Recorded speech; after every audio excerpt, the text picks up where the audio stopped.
एक आदमी को उस शापित बैल से कैंची पत्थर कागज में बुरी तरह हार गया और 4 दिन बाद अजीब तरीके से पेड़ पर लटका हुआ पाया गया। उस शाम मैं गांव के पीछे वाले पहाड़ में मशरूम तोड़ने गया था। अचानक एक काला बूढ़ा बैल मेरे रास्ते में आकर खड़ा हो गया। वह बिना पलक झपकाए मुझे घूर रहा था और अचानक धड़ाम से मेरे सामने घुटनों के बल बैठ गया। मैं उसके इस व्यवहार से डर गया और समझ नहीं पाया क्या करूं, इसलिए मैं भी तुरंत उसके सामने घुटनों के बल बैठ गया। लेकिन उस बैल ने एक अजीब हरकत करनी शुरू कर दी। मैं तुरंत वहां से भाग निकला। जब घर पहुंचा तब तक अंधेरा हो चुका था। दादाजी ने मुझे पसीने से लथपथ देखा और पूछा क्या हुआ। मैंने कहा मैं पीछे वाले पहाड़ में उस बैल से मिला। दादाजी तुरंत घबरा गए। बुरा हो गया, वो कोई साधारण बैल नहीं है, वो एक शापित जंगली बैल है। क्या वो तुम्हारे सामने घुटनों के बल बैठा था? मैंने सिर हिलाया। दादाजी का चेहरा एकदम बदल गया। वो तुरंत कमरे में गए और एक आईना लाकर मेरे हाथ में दे दिया। बेटा, अब तेरे ऊपर बहुत बड़ा संकट आने वाला है। अगर वो दोबारा तेरे सामने घुटनों के बल बैठे तो ये आईना उसके सामने कर देना, याद रखना। मैंने पूछा क्या सच में इतना खतरनाक है? दादाजी बोले वो काल बैल जिसके सामने घुटने टेकता है उसे खाकर ही मानता है, और जब वो पत्थर कैंची कागज खेले तो हर हाल में जीतना पड़ेगा, नहीं तो अंजाम बहुत बुरा होगा। मैंने डरते हुए कहा उसने कैंची बोला था। उस वक्त मेरा दिमाग खाली हो गया था, मैं जीत नहीं पाया। दादाजी गुस्से में बोले तू बड़ा ही बदकिस्मत है, ऐसी मुसीबतें हमेशा तुझे ही क्यों मिलती हैं? इतने में दादी भी बाहर आ गई। मेरे हाथ में आईना देखकर उन्हें समझ आ गया कि कुछ बड़ा होने वाला है। दादी बोली क्या वो बैल आ गया? दादाजी बोले मैंने इसे 1000 बार कहा था कि रात में बाहर मत निकलना, पर इसने नहीं माना। अब मुसीबत खड़ी हो गई है। दादी बोली घबराओ मत, तुम इसे छिपा दो, मैं गाँव वालों को बुलाकर लाती हूँ। जितने लोग होंगे उतना अच्छा, अगर वो बैल आया तो मिलकर उसे खत्म कर देंगे। दादी ये कहकर जल्दी से बाहर चली गई। दादाजी घर में छिपने की जगह ढूंढने लगे, फिर मुझे अंदर ले जाकर चूल्हे में छिपा दिया। उन्होंने कहा याद रखना बिल्कुल बाहर मत निकलना, आज की रात ही तय करेगी कि तू बच पाएगा या नहीं। मैंने कहा यहाँ बहुत घुटन हो रही है, कहीं और छिप जाऊं? दादाजी बोले चुप रह, तुझे बचा सकता है तो सिर्फ यही जगह। वो बैल बड़ा है, चूल्हे में नहीं घुस पाएगा, और ऊपर लोहे का बर्तन है, वो उसे तोड़ भी नहीं पाएगा। बस तेरी दादी के वापस आने तक टिके रहना। इतना कहकर दादाजी जल्दी से चले गए और घर की लाइट भी बंद कर दी। मैं अंधेरे चूल्हे में सिकुड़ कर बैठ गया। हिलना भी मुश्किल था, चेहरा भी राख और धूल से भर गया था। समय धीरे धीरे बीत रहा था। मैंने कई बार दादाजी को आवाज दी लेकिन कोई जवाब नहीं मिला। मैंने मोबाइल निकाला पर उसमें भी बैटरी खत्म थी। तभी मुझे दादी की बात याद आई, वो काल बैल सिर्फ आधी रात से पहले आता है, 12 बजे के बाद सब सुरक्षित हो जाता है। लेकिन मुझे समय का कोई अंदाजा नहीं था। तभी अचानक बाहर से दरवाजे के हिलने की आवाज आई। लगता है अब बचना मुश्किल है। दरवाजे पर इतनी जोर की चोट हो रही थी कि साफ था वो इंसान नहीं है। अचानक दरवाजा टूटकर गिर गया। एक काला डरावना साया अंदर आ गया। जो भी सामने आया उसे उसने लात मारकर उड़ा दिया। मैं चूल्हे में कांप रहा था। उसके भारी कदम मेरी तरफ बढ़ रहे थे। उसकी सांसों की आवाज साफ सुनाई दे रही थी। मैंने अपना मुंह दबा लिया ताकि कोई आवाज न निकले, लेकिन उसे जैसे पता था कि मैं अंदर हूँ। वो धीरे धीरे अपना सिर अंदर घुसाने लगा। मैं पूरी ताकत से पीछे सरकने लगा। वो भी अंदर आने की कोशिश करता रहा। मैं उसे लात मारना चाहता था या हाथ से धक्का देना चाहता था, लेकिन डर के मारे शरीर काम नहीं कर रहा था। मैंने आंखें बंद कर ली। जैसे ही वो मुझे पकड़ने वाला था उसके सींग चूल्हे में फंस गए। वो अंदर नहीं आ पाया और पीछे हट गया। मैंने सोचा अब बच गया, लेकिन तभी अचानक चूल्हे में गर्म हवा और धुआं भरने लगा। मैं सह नहीं पाया। अब और नहीं, वो बैल बहुत चालाक था। उसने मुझे धुएं से बाहर निकलने पर मजबूर कर दिया। जैसे ही मैं बाहर आया वो मुझे छोड़ने वाला नहीं था। धीरे धीरे मुझे दीवार के कोने में धकेलने लगा। दरवाजा उसके पीछे था। मेरे पास भागने का कोई रास्ता नहीं था। आखिर में मैं कोने में फंस गया। मेरे पैर कांपने लगे और मैं उसके सामने घुटनों के बल बैठ गया। मैं बोला जो करना है कर ले, बस जल्दी खत्म कर दे। मैं मरने के लिए तैयार हो चुका था। तभी बाहर से आवाज आई। बहुत सारे गांव वाले हमारे घर के बाहर इकट्ठा हो गए थे। दादी ने घायल आदमी को देखा और समझ गई कि अंदर कुछ बुरा हुआ है। वो चिल्लाई अरे वो शापित बैल अंदर घुस गया। रामू और भीम दरवाजे पर खड़े रहो, बाकी सब मेरे साथ अंदर चलो। जैसे ही काल बैल ने आवाज सुनी वह तुरंत भाग गया। मैं तुरंत खिड़की के पास गया और देखा कि वह पीछे वाले दरवाजे से भागा है और उसके पीछे गांव वालों की एक बड़ी भीड़ उसका पीछा कर रही थी। उसे भागने मत दो, पकड़ लो उसे, आज रात गोश्त खाएंगे। लेकिन गांव वाले जितना भी उसका पीछा कर रहे थे, काल बैल बिल्कुल भी नहीं डरा, बल्कि वह उन्हें जानबूझकर जंगल के अंदर ले गया। किसी को भी नहीं पता था कि जंगल के गहरे हिस्से में एक लंबे हाथों वाला काला साया पहले से खड़ा था। अरे वो गया कहाँ? ये कैसी आवाज थी? तभी सुरेश ने पीछे मुड़कर देखा। वो काल बैल ठीक उसके पीछे खड़ा था। अचानक काल बैल उसके सामने घुटनों के बल बैठ गया और वहीं अजीब हरकत करने लगा। सुरेश बुरी तरह घबरा गया। वो चिल्लाना चाहता था लेकिन आवाज ही नहीं निकल रही थी। उसने कांपते हुए पत्थर बनाने की कोशिश की लेकिन उसकी उंगलियां बंद ही नहीं हो पा रही थी। तभी काल बैल उस पर झपटा और उसे जोर से उछाल कर फेंक दिया। जब गांव वाले उसे ढूंढते हुए पहुंचे तो वहां सिर्फ उसकी खाल ही बची थी। क्या उसे काल बैल ने खा लिया? ये सब देखकर मैं भी हैरान रह गया, क्योंकि कुछ समय पहले वही काल बैल गुस्से में मेरे घर घुसा था, लेकिन उसने मुझे नुकसान नहीं पहुंचाया। ये जगह बहुत खतरनाक है। काल बैल यहीं कहीं आसपास हो सकता है। सब लोग जल्दी जल्दी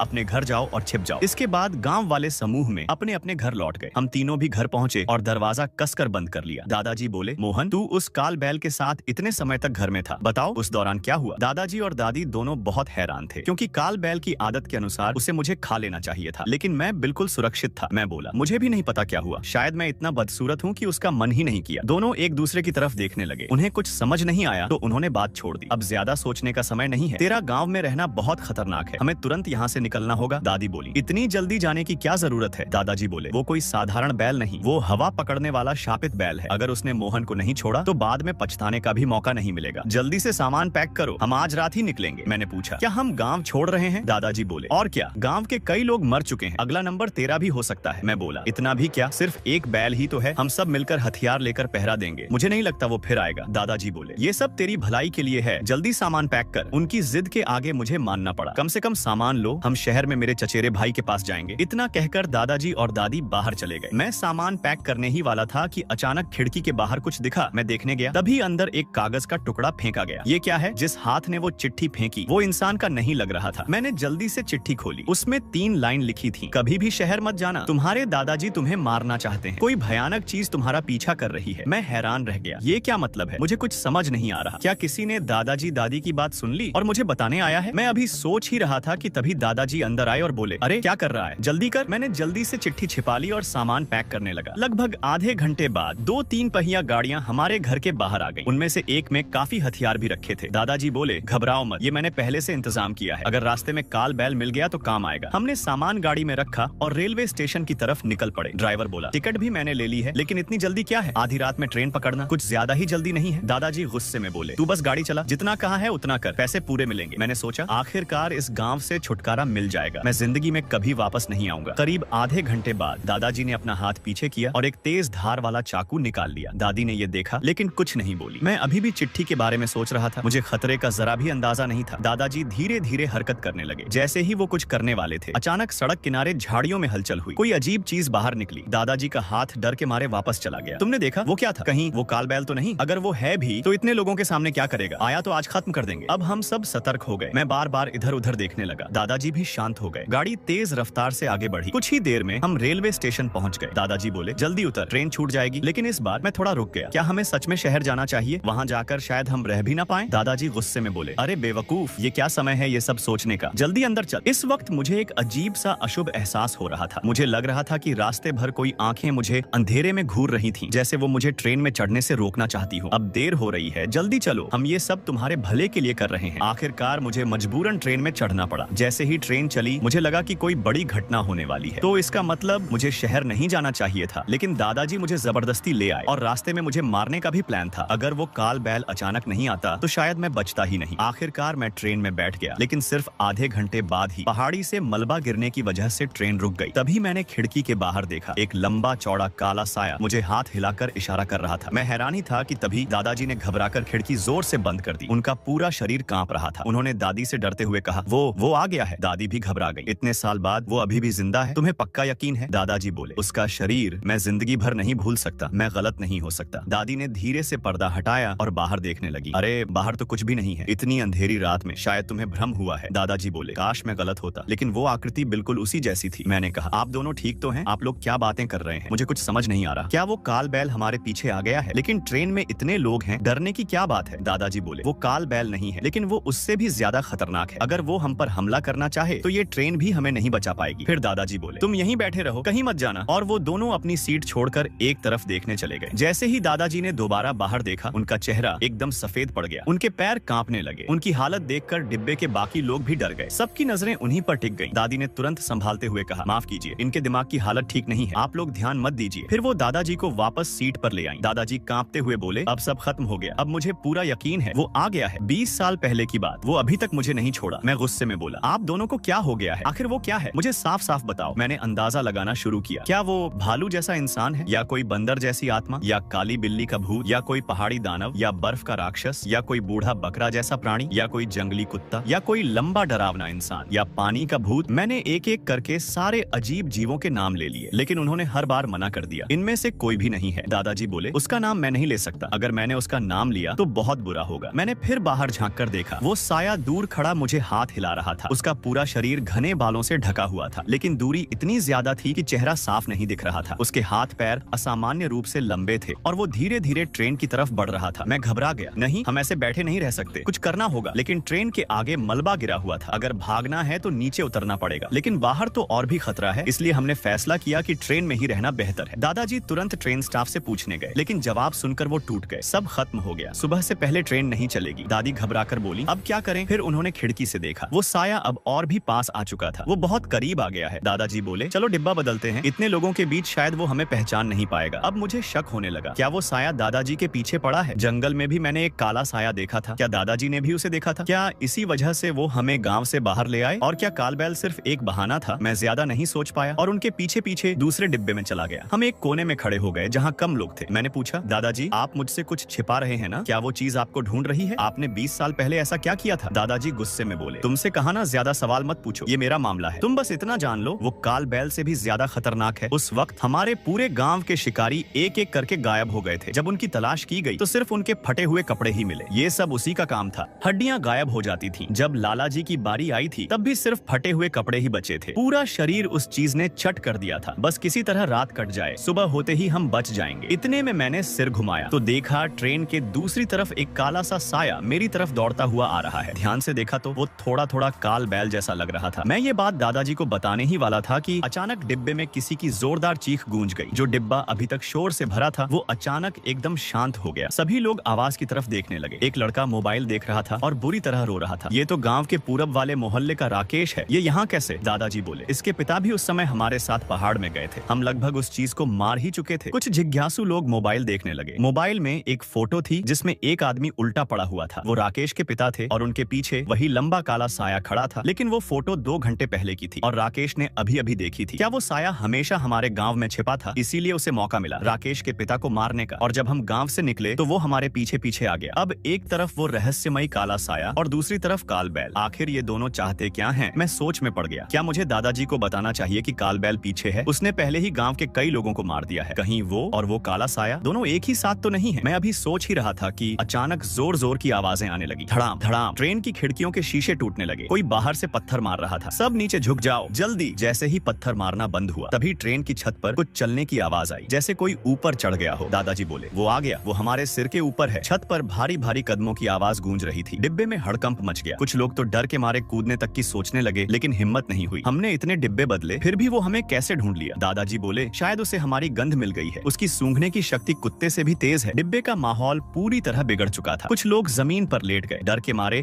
आंखें भी नहीं खोल पा रहे थे। कुछ लोग बोले, क्या ये पास के जंगल से कोई बड़ा जानवर कूद कर आया है? लेकिन ये तो बहुत फुर्तीला लगता है। कुछ बहादुर लोग खड़े हो गए और मोबाइल की टॉर्च से ऊपर देखने लगे। सभी लोग सांस रोके उन्हें देख रहे थे, कुछ डर से, कुछ जिज्ञासा से। सब जानना चाहते थे, आखिर छत पर है क्या, कुछ दिखा क्या? किसी ने पूछा। काफी देर हो गई तो एक आदमी ने उसे छू कर पूछा, लेकिन जैसे ही उसने हाथ लगाया वो आदमी सीधा नीचे गिर गया। ये देखकर सब लोग दंग रह गए। उसका शरीर बस एक खाली खाल जैसा रह गया था, जैसे किसी ने उसका खून और मांस सब चूस लिया हो। ये देखते ही डिब्बे में फिर से अफरा तफरी मच गई। लोग घबराकर दूसरे डिब्बों की तरफ भागने लगे। तभी 2 पुलिस वाले वहाँ पहुँचे। उन्होंने बाहर गिरे आदमी को देखा और खुद भी दंग रह गए। उन्होंने एक यात्री को पकड़कर पूरी बात पूछी। सब जानने के बाद एक पुलिस वाला लोगों को शांत कराने लगा और दूसरा मदद बुलाने चला गया। कुछ ही देर में और पुलिस वाले आ गए और सबके हाथ में बंदूकें थीं। घबराओ मत, खिड़कियों से दूर रहो, शांत रहो। पुलिस की मौजूदगी से माहौल थोड़ा शांत हुआ। तुम लोग नीचे जाकर जांच करो। 3 पुलिस वाले ट्रेन से नीचे उतरे, धीरे धीरे उस लाश के पास पहुंचे। तभी ऊपर से आवाज आई, छत पर कुछ है। उन्होंने फायर किया। लगा क्या? बहुत तेज है, साफ नहीं दिखा। बाहर रहना खतरनाक है, रात का समय है। चलो वापस चलते हैं। डिब्बे में लौटते हुए, हे भगवान, ये तो सच में कुछ और ही है। उम्मीद है वो साया खत्म हो जाए, वरना सब डर के साए में जीते रहेंगे। मैंने मौका देखकर